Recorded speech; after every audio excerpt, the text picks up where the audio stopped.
Understanding World Champion, a guide to English phrases.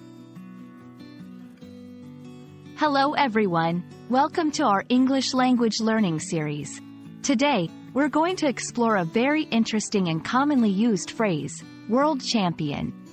Whether you're a sports fan or just love learning new expressions, this video will help you understand what this phrase means and how to use it in different contexts.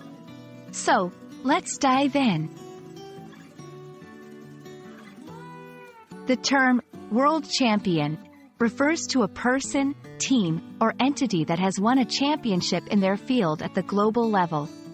This title is most commonly associated with sports, where athletes or teams compete against the best from around the world to earn this prestigious title.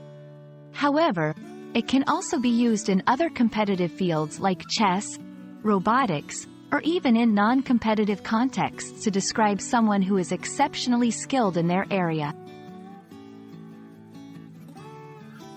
In sports, being called a world champion is a matter of great pride. For instance, the winner of the FIFA World Cup in football, the NBA Finals in basketball, or the World Series in baseball is often referred to as the world champion. These titles are recognized globally and signify the highest level of achievement in these sports. Beyond sports, world champion can be a metaphorical term. For example, a groundbreaking scientist might be called a world champion of genetics for their remarkable contributions. This usage highlights their dominance and expertise in their field, similar to how an athlete dominates in sports.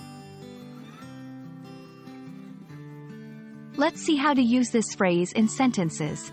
Serena Williams is often considered a world champion in tennis. The team worked hard and finally became the world champions in robotics. As a world champion of innovation, her ideas have changed the industry.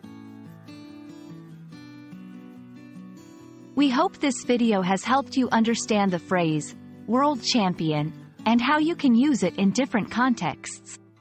Remember, it's a term that signifies excellence, achievement, and global recognition, whether in sports or other fields. Thanks for watching, and keep practicing your English skills.